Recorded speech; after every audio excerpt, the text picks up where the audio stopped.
to my lounge room once again. I have a guest here. His name is Phil Tindale, and he's from South Australia, Adelaide, South Australia.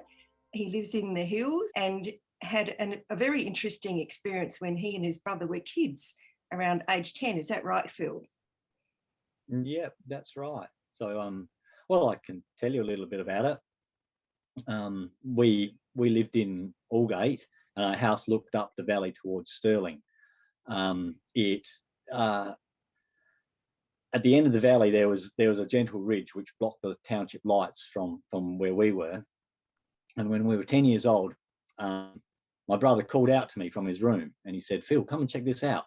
I could tell by the tone in his voice that he'd seen something interesting. So I ran into his room, and at the end of this valley, at the end of our valley, just above the tree line, there was a yellow light, and it was wobbling around. It was doing something there. It would sort of dart this way and that way, and then it would resume hovering above this particular location. And we watched this for several minutes. It seemed to have some sort of task, seemed to be doing something, but we knew that it was not any ordinary craft. It was a perfectly still, clear summer night, and this object wasn't making any noise. Usually we could hear traffic winding the way up the valley towards the ridge, and as it crossed the ridge, the traffic would sort of, the noise would disappear. So on this particular night, it was a beautifully still night. There was no noise from these objects. So we knew that these were, or this, at this point, there was only one object. It was the yellow one. But we knew it was not an ordinary aircraft. And the same with its movements. Its movements were sort of much more erratic and unusual. You can tell how ordinary helicopters fly and all the rest of it. And this is well before drones. So drones didn't exist.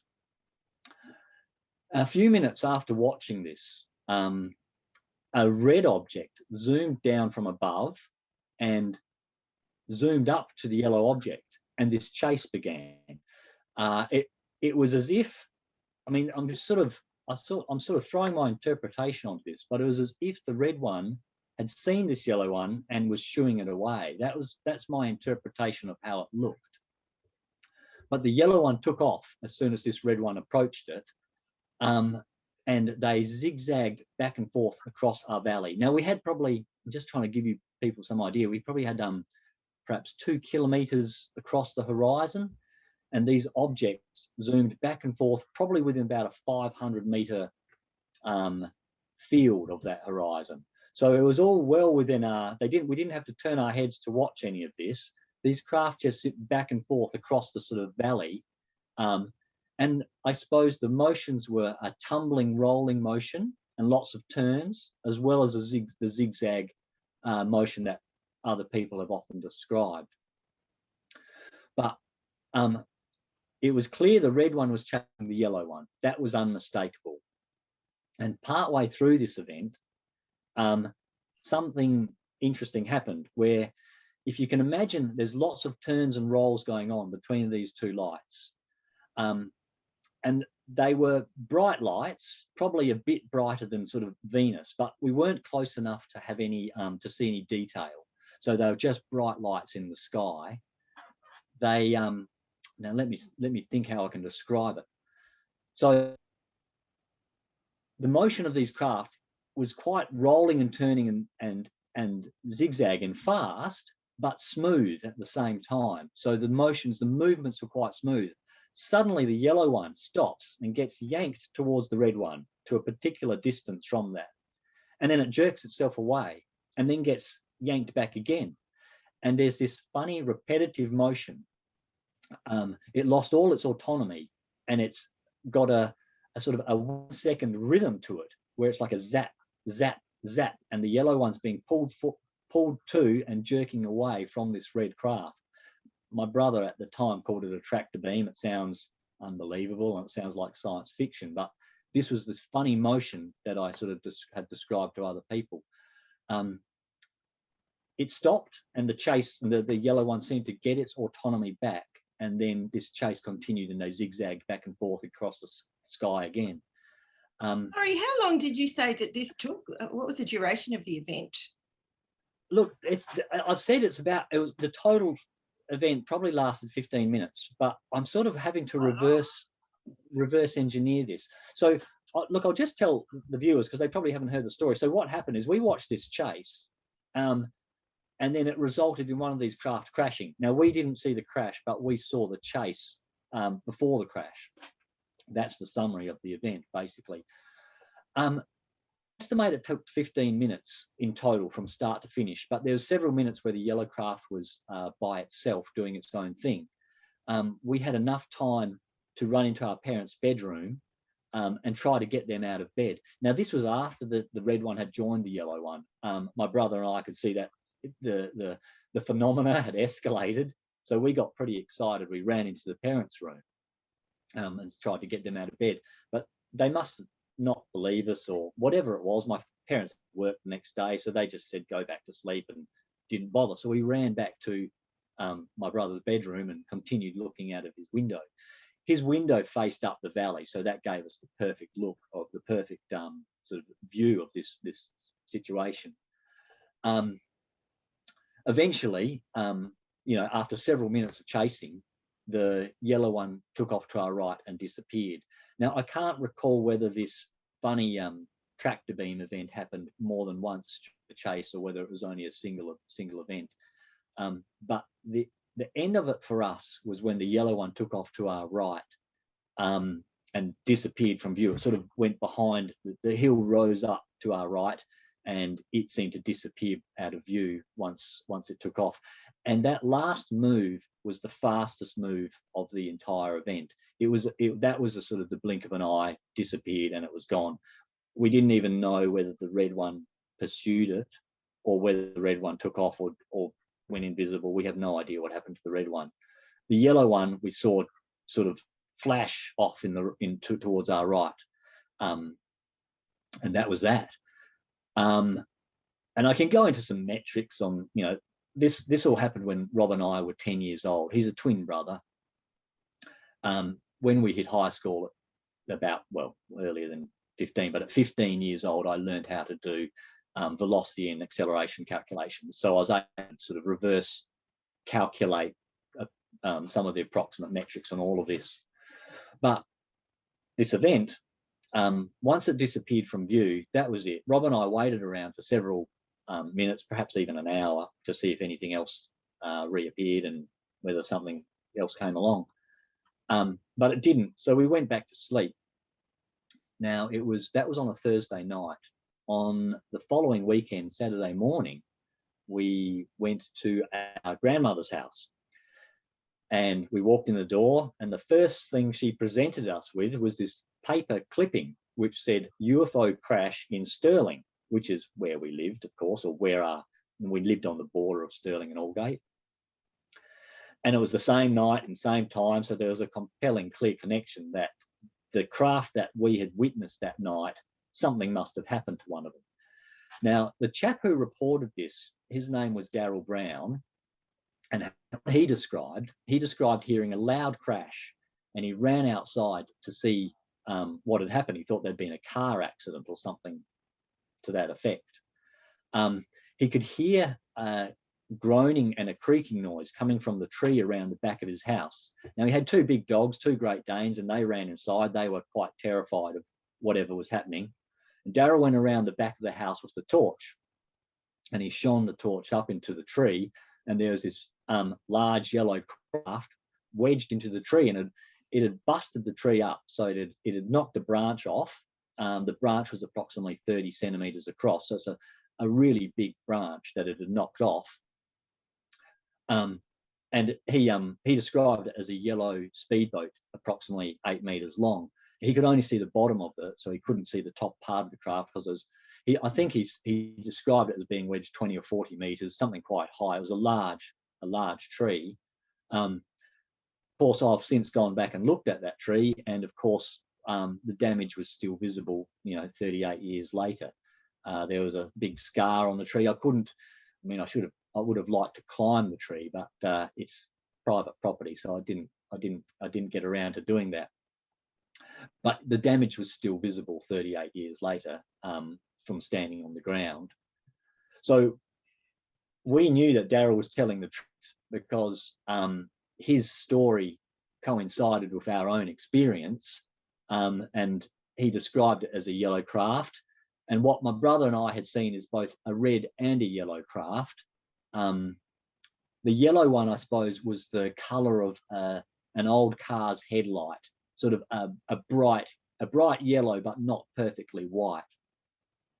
So that's the summary of it, Irene. That's sort of what we saw, and the conclusion is, of course, is that these objects were physical.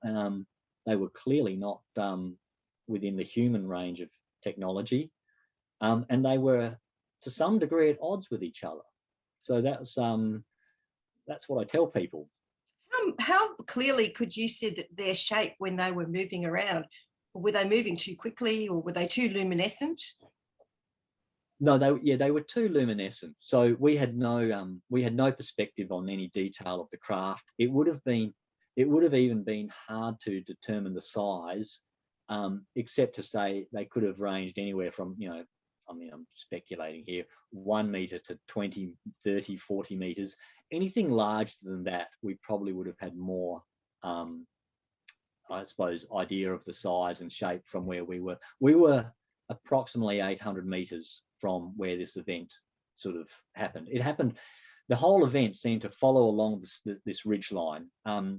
We had a much better perspective on the north-south movement than we did on the east-west, because we were looking from the east towards the west, and so it's much harder to gauge the depth of travel in that perspective. But the north and south perspective, we had quite a good view on. I'll just explain to the viewers, which I probably should have explained in the beginning, that where you're located is a geological formation close to the city, probably 20 minutes drive from the city of Adelaide. Adelaide is a southern city in Australia, probably not the southernmost, which would be in Tasmania, but it's a capital city which is surrounded pretty much by desert.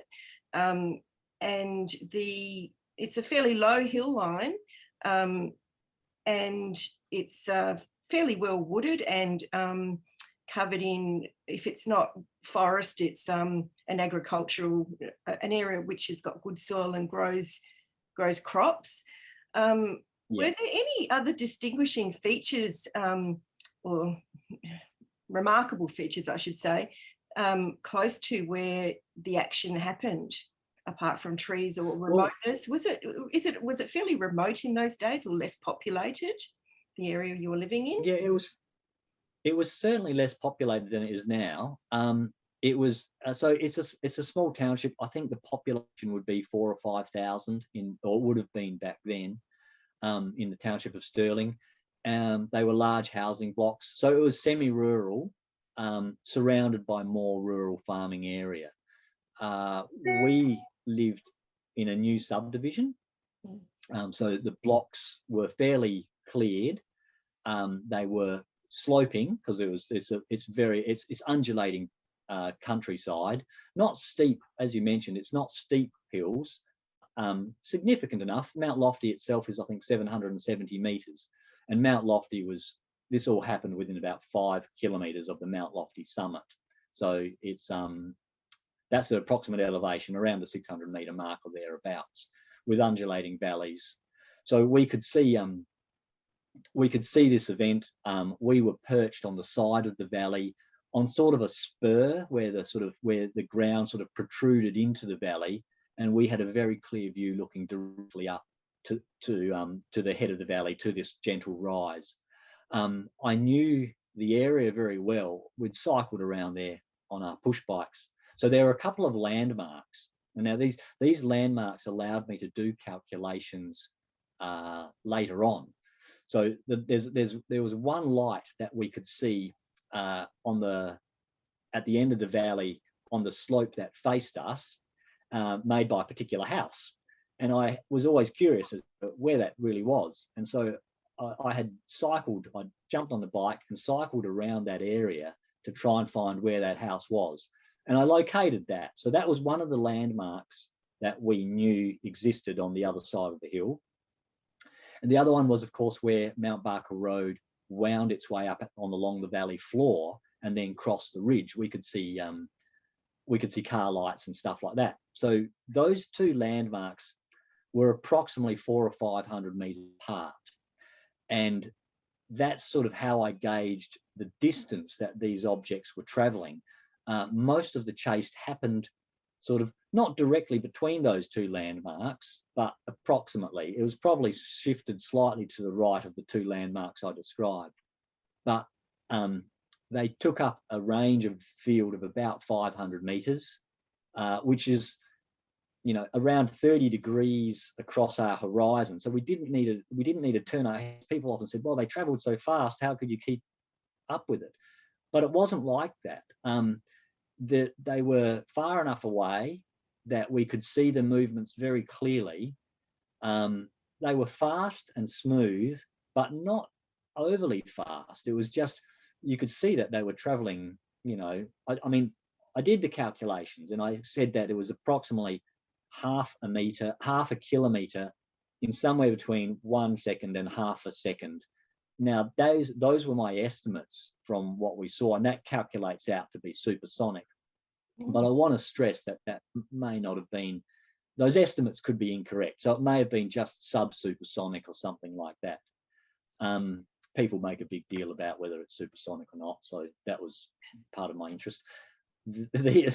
The acceleration calculations came out to be extraordinary, though. So they were in the dozens, if not hundreds of G-forces when I recalculated those. And that the last move, the yellow craft, where it sort of just took off with the blink of an eye, I really couldn't speculate on the velocities or accelerations. It just seemed totally impossible. That was sort of, that was incredible sort of stuff. I just wanted to quickly ask, at that time of night, do you think there would have been other people possibly around in the valley that may have witnessed it? Or do you think there wouldn't have been a lot of people around at that time? There was not many people around, but it is possible that other people saw it. In fact, we know one other chap who did see it. So apart from myself, my brother, chap Daryl Brown, there's another chap called Ernie who also saw it. Now, just out of interest, I contacted Daryl's family 30 odd years later to see what they knew about it. Daryl, unfortunately, had passed away by the time I actually found their family. So I was able to speak to his brothers, his ex-sister-in-law, and his ex-wife. So those were the people I spoke to who didn't see the event, but they confirmed that it had affected Daryl, and they confirmed that they all believed he was telling the truth, but they didn't know what to do with that sort of information. So they sort of, what do you do? Like everybody, what do you do? Myself included. We let this rest for 30 plus years, my brother and I. And it wasn't until the internet came along where I could start to put some of this stuff into perspective, and I could see other people had seen, I could see this was a global phenomenon, not just as rare and random as I probably previously guessed, I guess. So this other chap, Ernie, who saw it, the way the connection between Ernie and myself came about was at age 15, my brother went and got a job working at a local lead light shop. This chap makes lead lights for churches and expensive houses and that sort of thing. And he got talking with this chap who owned the business back in, this would have been 1985 when my brother got a job there. He was 15, but he was close enough to cycle up to and go from school and whatnot. And he got talking with Ernie about this particular event. And Ernie said to my brother that he had seen it. Now, he actually lived on the opposite side of the event from where we saw it. He lived towards Mount Lofty Summit, and our house sort of faced towards the summit, pointing, so the summit was west of us. Now, Ernie lived on a road called Piccadilly Road, and he saw the event looking east. So we had opposite views looking at this event, but it all helps because it all puts it all into perspective. Ernie wasn't able to see as much as my brother and I. There were obviously obstacles blocking his vision, but my brother and I had probably the best perspective in terms of watching the entire chase. But it was still nice to hear that other witnesses had seen it, and there may even be more people who had seen it as well. So, I guess I could talk about some of the research that I've done since I began this process. Yeah, that's quite a remarkable event. And the fact that you had a number of witnesses, I guess you must have felt, you and your brother must have felt that you were not insane. I think in the years following the event, you must have had people trying to debunk your experience. And did that lead you to do this research? And you were inspired by the Free Institute, is that correct? Look, yeah, I was, and all this happened 30 years later. So again, as children, we just, the parents weren't interested. No one at school really cared. It was sort of something interesting. I mean, the parents became interested after my grandmother pulled out Darryl Report. They sort of suddenly switched on. But most people just sort of thought it was, something, unusual, interesting. So we really didn't have any sort of level of importance associated with this. It was just an interesting experience like any old ghost story. But when the internet came around, I started Googling, and it was a slow process. I didn't sort of dive headlong into it, but as I started to research this, I realized that it was big and it was global. Apart from the free research, other researchers, Grant Cameron, Whitley Strieber, there's many of them really, and who have all contributed to this knowledge. But one of the common things that some of these researchers described was asking people to raise their hands in a particular meeting or forum, whether they'd seen a UFO and whether it had been reported. And so they sort of started quoting approximations on just how big the phenomenon was. And it sort of, the approximations were about 1 in 20 people had seen something that couldn't be explained by ordinary human technology, balloons or weather events or satellites. About 1 in 20 people had seen something that didn't fit within those ordinary descriptions. And that's big. The other statistic that was reported was about 1 in 200 people had some sort of alien contact. And again, on a global level, that's quite significant. They sounded enormous to me, those statistics. Now, the free research, which is, I think, it's a European education centre, university, and they have some of the academics did their own research.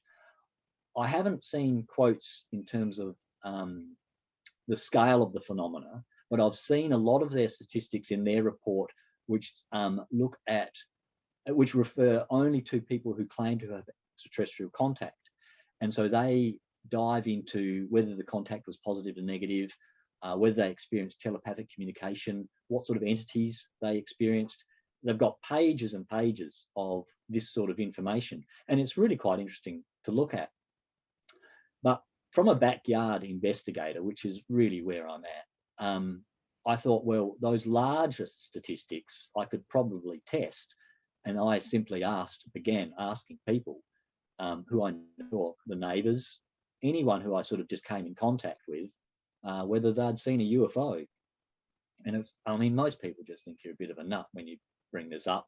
And thank goodness the conversation's changing, because it's quite a frustrating process. Now, I've spoken to probably 300, maybe 400 people in total over the last 6 years. I think that's probably how long I've been sort of dived into this with any level of serious effort. And of those 300 or 400 people, about 30 people told me, yes, they had seen a UFO. They described the event clearly to me, and they were things it covered the spectrum of stuff that's reported on most of the blog sites. They were lights moving erratically. They were lights that were silent and hovered overhead and then zoomed off or followed people. My neighbour was followed on a tractor by this light when he was ploughing the field late at night. But it also included close encounters. There were 2 people in this group of 30 who described a craft landing with lights flashing around the outside. Again, I can't verify any of this, but in terms of statistics, it proved a lot to me. It proved that the people and the other UFO researchers and the stuff that was being reported on the websites was probably largely correct. It also included abductions.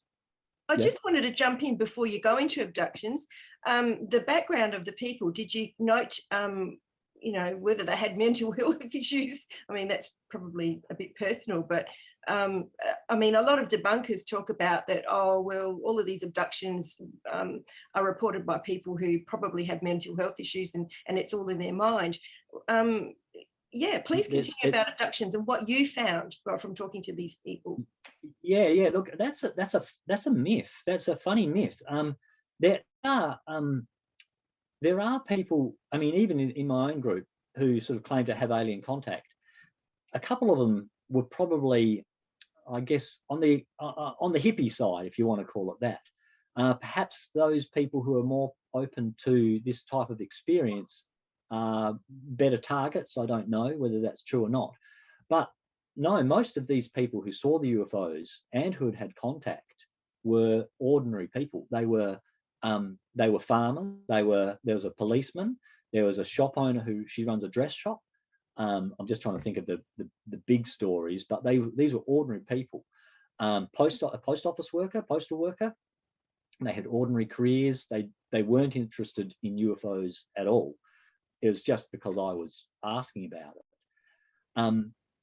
Now, the people who claimed, there were 5 people who had claimed to have contact in this group of 30 who actually came up with a story within this sample of 300 or 400 people. And this research that I call research it was very informal research. It was really to prove to myself whether or not the research that other people was doing was valid, and I satisfied that, no problems.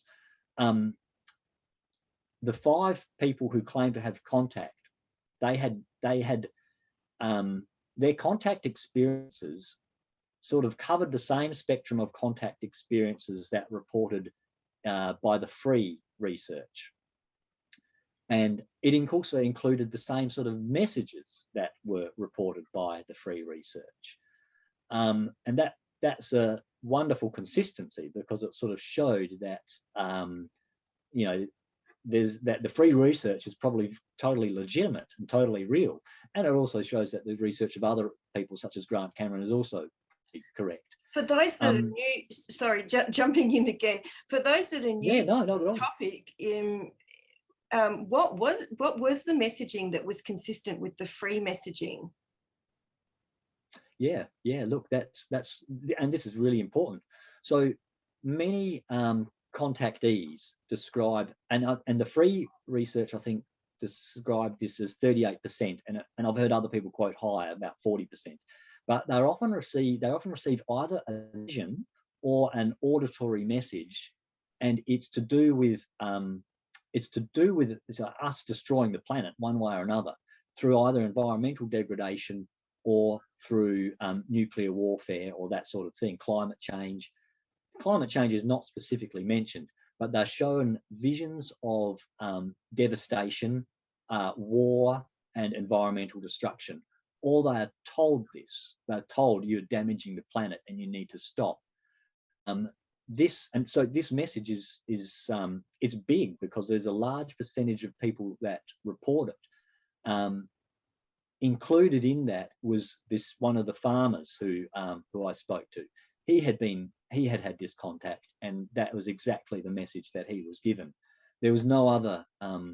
He's only had one experience. That was it, and there was no other information given except for you need to act now. But that was 35 years ago.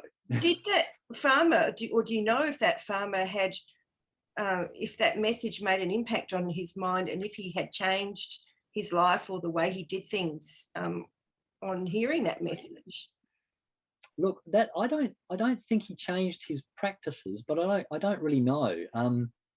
This happened to him 35 years ago, and the way he described it to me, he said it was the most profound experience he's ever had. He didn't really know how to interpret it, but he found himself in front of a craft with 4 entities there. He described them as small with big eyes, which is the typical description of the grey entities that other people describe. And they gave him this message saying that you need to act now. The time is now. You're damaging the planet. And then he found himself back in. Yeah, sorry. 35 years ago.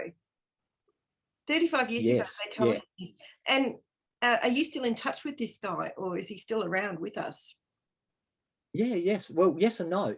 He actually passed away earlier this year, but his partner, they were separated, but his partner lived next door to me on a property that I have on Kangaroo Island. That's my connection with him. So I saw him regularly. Yeah, he was. I'd say he was a friend.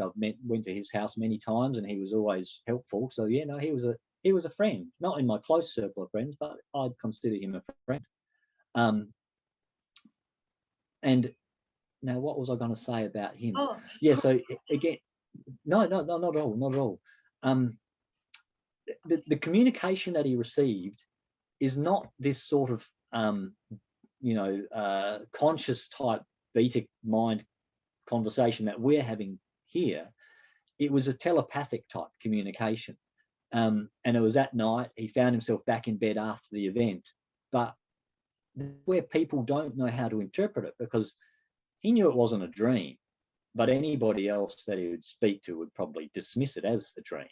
He said it was just too real. He had all his functioning capability. He could understand what they were saying. And I think a lot of people who claim to have extraterrestrial contact have this same problem, where the communication is not done in a way that we expect it to be done. So that's one of the interesting phenomenons. So did he, can I just ask, so he met up with four beings. He saw a landed craft in his property. Was it daytime or nighttime? Do you know? I don't know. I assume it was the event happened at night. So I presume the image that he experienced was at night. But again, I'm not 100% clear on that. And he didn't elaborate on those details. I guess he carried on a lot about how profound the experience was. So he was very impacted by the actual event and the message. He was very clear about that message as well. And that was kind of, when you need to act now, that was just seemed to have been emphasized to him. And he was a farmer, so farming is one of our most damaging things that we do on the planet. And I don't think he changed, because he continued to farm sheep. When I knew him, that's what he was doing. He was farming sheep. So yeah. And just for now, the viewers, another woman. just before you go ahead, for the viewers who are not familiar with sheep farming, that's quite a big industry in the state that you live in, and it has been shown to cause massive erosion and permanently disfigure the land. It's a big environmental issue, and I guess maybe 35 years ago it wasn't concerning, and people just kept on doing it. But now, especially in South Australia, I've read that it has been quite a concern, and there has been permanent damage done because of over farming with sheep generally. So please continue. It's more than that, Irene. Yeah. I can add to that, because there's a couple of scientists who I have spoken with, and it's the fact that we're clearing such large areas, broadacre clearing. There's no there's very few pockets of remnant scrub and remnant habitat, and there's no connectivity between these pockets. So if we have events like climate change or bushfire or stuff that is incredibly destructive on populations of plants and animals that live in those remnant habitats, there's no way that those habitats can recover easily. So it's the broadacre farming and the monoculture that we produce with the spraying as well as the land clearance. So it's much bigger than just saying there's just erosion on, and just that. It is the whole planetary wide land clearance effort that we're doing, which will probably bite us in the backside at some stage. So we need forests. We need the natural environment to balance everything that we're doing farming wise. It needs to be balanced. Anyway, you Yes, were about to say something absolutely. very interesting about a woman that was abducted. Is that right? Yeah, yeah. So this is a woman who I wouldn't say she's a friend, but I know her. Mm, She runs a shop again on Kangaroo Island. mm. She runs a dress shop or a clothing store. I better be careful because I don't want to give things too much away. But she did put this in the paper at the time, so she has told people. Um, so she runs a clothing business. She's not at all interested in UFOs. And again, it was my neighbour on Kangaroo Island who said, go and speak to Jane. Jane's had a UFO experience. Now she closed up business or whatever she was doing, closed up. This is back in the 1980s. So again, these stories are very old, long time ago. And so she left, stopped at the bottle shop, burned and left to go home. And she lived about 30 minutes out of Kingscote on a rural property. On her way, it's a very dark road. It's very rural, very remote, especially in 1980. And there was this light that was seemed to be following her along to her right along the road. And she just assumed it was like some sort of aircraft or helicopter, thought it was a bit unusual, but paid no attention to it, except that it seemed to be coming, it was low and it was sort of bright. Now, she came around a bend, which sort of put her in line with where this craft was also traveling. And suddenly she found that this object was right in front of her car. And she said it took up the entire windshield. And it was bright, big, bright light. And her car, of course, stopped. This sounds typical, but this is what she reported. She had some sort of electronic radio went fuzzy. The car stopped. She rolled it to the side of the road and crouched down under the steering wheel because she was pretty scared about what was going on. The next thing she knew, it was dark, and everything was clear. It had gone. There was nothing. She felt this slight sense of disorientation, and what was that about? So she started the car. I don't know if the car started automatically or whether she started it. I can't recall what she told me about that. But she started the car and continued to drive home. When she got home, her husband was just leaving the farm property. He was at the gate. He said, "Where have you been? It's been 2.5 hours since you left work." And it's a 30-minute trip. It might have even been 3 hours, and it was either 2 or 2.5 hours of missing time. And she checked the docket on the bottle shop receipt that she had, and it had the time and date printed on it. And sure enough, there was at least 2 to 2.5 hours time that was missing. She doesn't know what happened. All she saw was this big glowing object in front of her car that had stopped her. And she's considered having a regression and doing exploring it more, but she just had. And this was 30 odd years ago. So Can I just jump in and ask, Phil? Yeah. Please describe for our possibly international viewers where Kangaroo Island is, and I also wanted to ask, do you think it's a hotspot? Look, there's so many hotspots, but maybe it is because. But it's it's hard to know because it's very remote. It's very remote. Yeah. And there is a connection with remote sightings. Like, I think most of the close encounters, and I'm guessing here, but most of the close encounters, or a lot of them, seem to be in remote regions. Perhaps it's safer for them there. There's less military, threat to them because, our military have been known to fire at UFOs. That's what So Vermeer observed in his case studies, that analysing the pattern that there is more activity in remote areas. So Kangaroo Island, going back to where it is, it's off the southern coast of South Australia. So please describe Kangaroo Island, as you live there part of the time. Yeah, so it's probably 100 to 150 kilometres south of Adelaide. There's about a 13-kilometre stretch of water between the island and the mainland. So there's a ferry that connects the island. There's a population on the island of about 4,000 permanent residents. It may be 5,000 now. Back in 1980, it was probably considerably less. Then there's two main townships, perhaps three might be: Kingscote, Pandana, and Penneshaw. Kingscote's the main population centre, which is where this woman had her shop. Population of maybe 1,500 people, so pretty small. and her property was around 50 kilometres out of Kingscote, approximately. And just in So relation it was a to, very sorry, just in relation to the scale, I mean, there's, what did you say, 4,000 people live there? Sorry, what was 4,000? And then 4,000 people. 4,000 people on the island total, and the size of the island is pretty substantial. How big do you think it is in relation to an area in the UK, for instance? I can tell you the kilometres across, because I know the kilometres. It's 160 kilometres from east to west, and it's probably about 70 kilometres from the north to south. So it's longer than it is wider. But it's the largest. I think it is the largest island. Maybe not, but it's one of the largest islands. It is actually apart from Tasmania, it is the largest island off the coast of Australia. Yeah, there you go. Yeah. And with a fairly small population at that. Yeah. And so a lot of the stories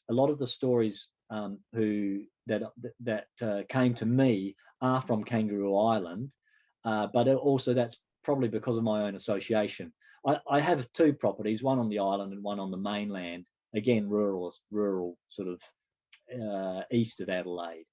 So all of my stories are going to come from rural areas, and that's not true actually. Some are. I mean, I've got work colleagues that live in the city, but most of the stories certainly come from the rural areas that surround where I live or where I've got property. But there's that's a statistical skew, no doubt. So, but do you have another interesting story? Sorry, Phil.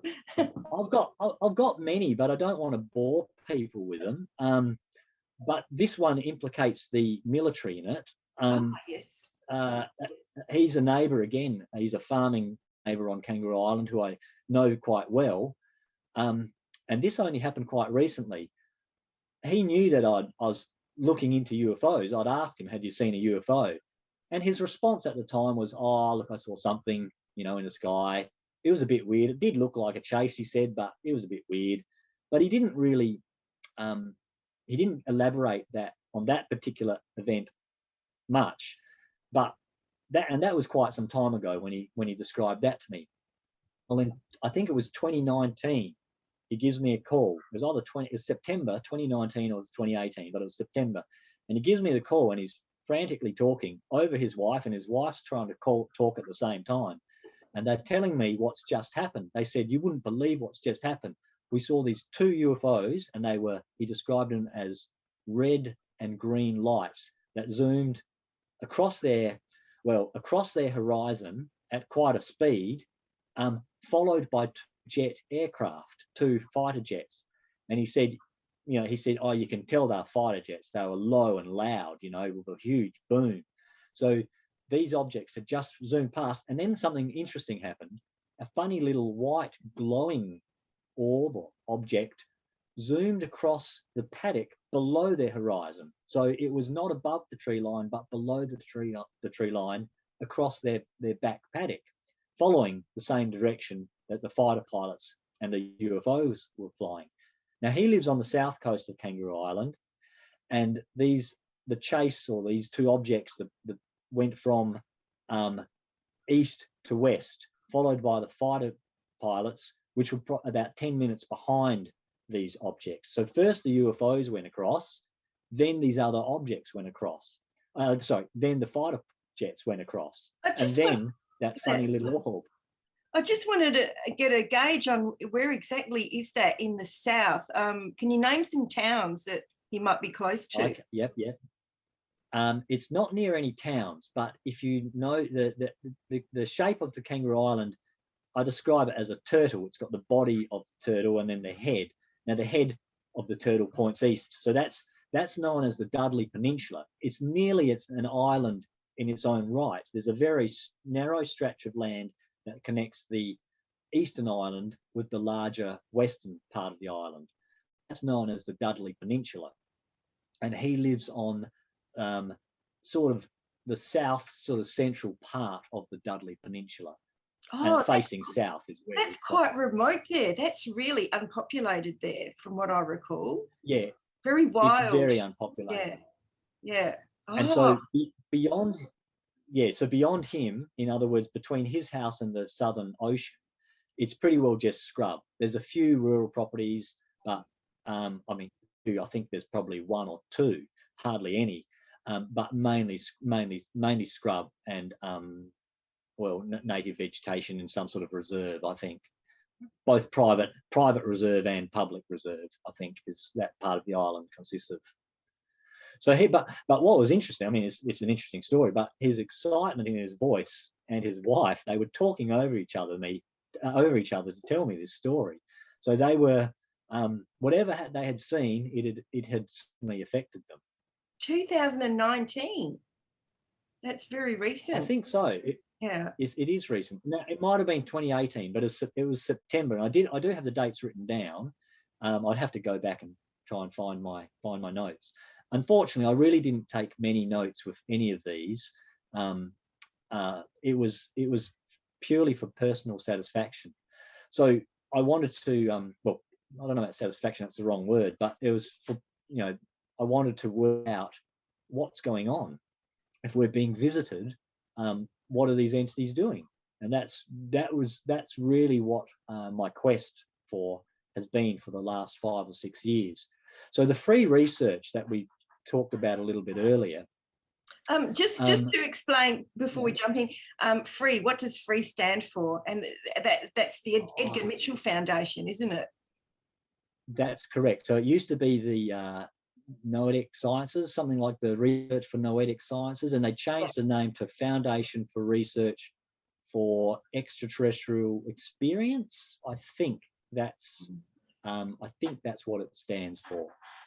And it's an academic process. I think it's part of either a Dutch or a German university. I don't know if it is in itself a Dutch or university, or whether it's just part of that group. But these academics, they did an internet-based study. It's not perfect, but it's valuable information, where they asked people to report whether they'd had an extraterrestrial contact experience. And I think I can't recall exactly what they did. Whether it was 2 stages, but I don't know all the questions. There was many questions. And the first stage was, have you seen a UFO, or have you had an extraterrestrial experience? And then the second stage was, if there was contact involved, tell us about the contact. And their research was very much based on what the contact experiences are. What we're looking at. So they wanted to know whether it was positive or negative experiences. And again, they claimed that 80% of respondents said that they had a positive to neutral experience. Around 50% were positive. I think I'm just guessing, or not guessing, but I'm trying to remember what the stats were. And around 30% were neutral, and around 20% were negative experiences. From my own research, when I compare people like Barbara Lamb versus David Jacobs, which are 2 other researchers, these people both describe a similar abduction event. So within the contact experience group, there's a smaller group or a subgroup which claim to have alien abduction and hybridization, where medical examinations happen. Often sperm and eggs are reported to be taken. And it seems that there's some sort of hybridization, like a human hybridization process that's happening. That group of people was a smaller subset of the total alien contact experience. And again, approximately 20% of people who claim to have had contact experience these medical examinations. So you're saying that they're absolutely the minority. So most contact experiences have nothing to do with having sperm and egg taken away, but there's a small fraction of the experiences do have that experience. Yes. Yeah, that's correct. And that 20% that I quoted, I'm not 100% sure on how accurate that is, but it's something like that. The actual the scary side of this abduction process is a minority, not a majority. But the interesting thing is that people who have these examinations and sperm and egg taken and claim to be part of a hybridization process, whether they interpret that as positive or negative seems to depend on whether the extraterrestrials vibed love or communicated love to them during this process, regardless of whether pain was experienced. So somebody can have reported having experiencing pain and discomfort during this process, but they will still often report it as a positive or neutral experience if they seem to have some sort of emotional support during it. If people were given no emotional support and the extraterrestrials were indifferent to their well-being, then they experience it as a negative experience. So it's interesting that people can have this similar procedures carried out on them, but reach totally opposite conclusions as to whether it was a positive or negative event. Like, my original assumption was that that these entities are just researching people, and it was a fairly benign phenomena, what was going on. I'm not so certain about that anymore. The ones that are doing this hybridization, I would say that poses some sort of level of concern for me. There's other entities that are just simply telling people to tell other people that the alien phenomena is real. So that's another message that comes out. And yep, and of course then there's the damage to the planet. So that's again another message. I'm trying to think of other themes that I've come across that sort of seem, because there's large variances in the descriptions of the entities involved, which suggests that there's a large number of different groups involved, including my own experience with my brother, where we witnessed conflict, presumably between these two different groups, or more than two different groups. But my brother and I saw two, so there's more than one group involved, and there's conflict between them. And that in itself should raise the alarm bell to some extent, because if there's conflict, there's self-interest, and we need to be asking, well, what's the self-interest? What does this imply? Conflict is another thing that I've actually looked into a lot, because my brother and I witnessed it. Now, the free research doesn't cover this at all. In fact, I haven't found any other researchers who have specifically focused on conflict. When I first made a YouTube video a couple of years ago, I'd found about 3 other reports of conflict on the internet.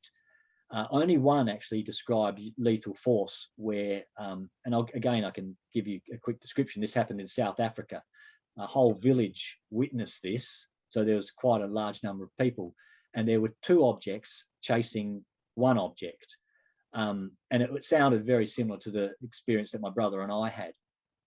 The event lasted for 59 minutes, and then all 3 objects spontaneously exploded to dust or fragments. That was the report that I read. I found that quite interesting. But that was the only. All 3 objects exploded. All three just suddenly exploded, which is very interesting. So that's the only report that I've managed to come across that describes the use of what you'd say is lethal force. And run one, again, there were multiple witnesses saw, I think it was 4 objects or 5 objects chasing one, and they had something that looked like a laser beam that was shot at the one that they were chasing. And when it was hit, they described it as appearing to lose power. The event eventually moved over the horizon, and that was that. There were no crashes reported or anything like that. With the experience that Rob and I had, there was no light or laser beam when this funny sort of change in movement happened. It was simply the abrupt and drastic change in movement that implied some other force was being used. The autonomy of the yellow craft completely stopped, and then it seemed to be stuck in this repetitive motion. But again, it's non-lethal force. Since I posted my video, of course, you tend to have positive feedback, or it creates a positive loop. And I've probably had 4 other people contact me describing conflict events to me. Again, non-lethal forces, just chases, laser beams. Someone other person reported seeing something resembling a laser. So that sort of, it's rare, but it's real. So that's what I can say about conflict. Mm. Sorry, Irene, did you have something you wanted maybe to we'll say? post some links to those other experiences. Yeah, because they're on YouTube as well, aren't they? Look, the two ones that I described, with the Russian and the African one, there were no links to those. They were, I came across them while I was searching for my own story, or Daryl's story, and so I was just ploughing through old paper type reports, and these other two popped up during that process. They were in a non-searchable format, just within a body of text, but so I've tried to go back and find them, and I've had no luck, of course. But at the time when I did this, I wasn't planning on doing any research. I was really just looking for a report that described my own experience, the Daryl Brown report. So I found these and thought, wow, that's interesting, but I dismissed it and kept continuing with my search.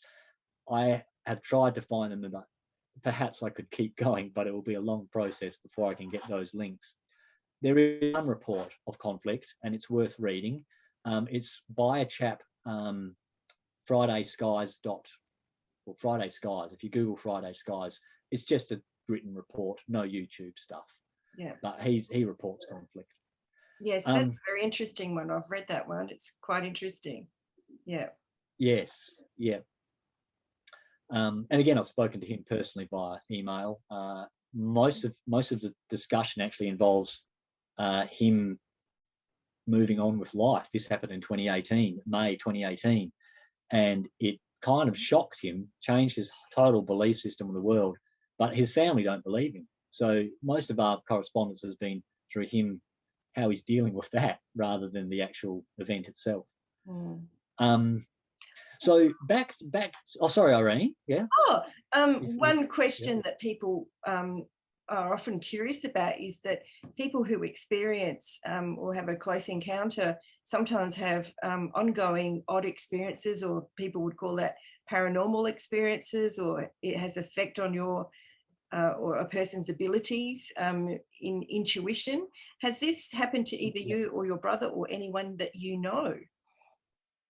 Well, certainly not to my brother and I. I'm just trying to think of the people who I've sampled. Yes, wait a minute, let me think about this. The people who I've sampled, the 5 people who claim to have had ET contact in my own friend groups, it doesn't seem to have affected them. All bar one chap. Now, this one chap, he's a friend of a friend. He's not a close friend, but I've met him many times, and he seems like a nice guy. He's certainly he doesn't have a normal job and all the rest of it. So he has been affected by it. His experiences started when he was very young, and it began as a physical abduction or contact experience.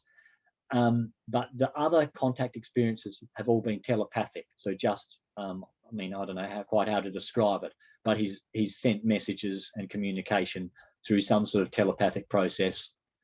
Generally when he's in a state of calmness, because that's when this telepathic communication seems to work best. He seems to think that they're relatively benevolent. The only thing that he's been asked to do is tell people that the phenomena is real and that we're being visited by extraterrestrials. They've specifically asked him to pass this information on. And what's kind of funny is he's actually a very shy sort of guy, and he's failed dismally in passing that message on. And they've actually told him off for not working hard enough at it. So he has regular what, face-to-face contact with entities, or not regular. No, he said there's been about four or five times since his early childhood. The first early childhood one was physical contact, and they'd landed in the backyard and they left a mark on the grass and a dent on the lawn. Where was this, Phil? Whereabouts in Adelaide? This, this was suburban Adelaide. Which suburb, out of curiosity? I'm going to guess here. He did tell me, but my memory's not quite good enough. I think it was Millswood, but I'm not 100% on that. But we're talking nice suburban area. block. That's a very nice area. Yeah. Well, it is, and it would have been a quarter-acre block. Again, this was a long time ago, back in the 70s. So populations and block sizes, populations were smaller, block sizes were bigger. And he said it just landed in the corner of their backyard. They just had, I mean, if people know what a suburban block looked like back in the 70s, it was generally a grassy block surrounded by a corrugated iron fence and perhaps a couple of lemon trees. And that's pretty well what his block, that's how he describes his block. And this object plopped itself down. It was only a small car-sized object, craft, and it plopped itself down in the back corner.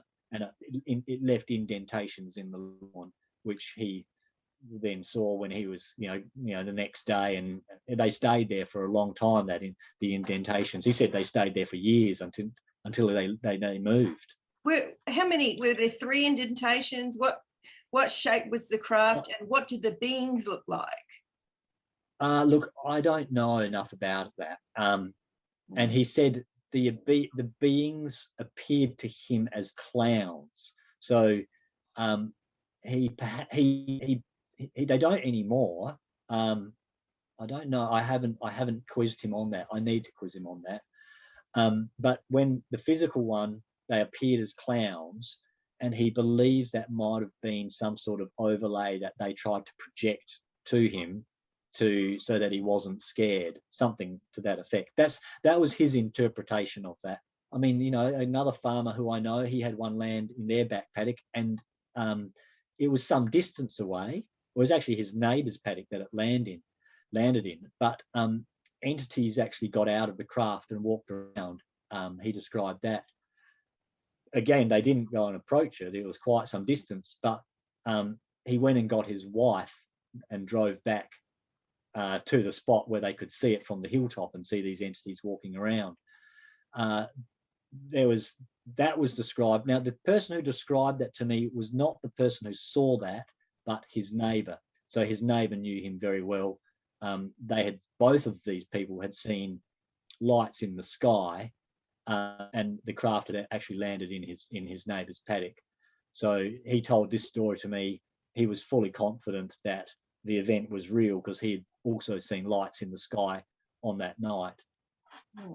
But there was no overlay. It was a metallic craft with funny little entities walking around with that particular experience.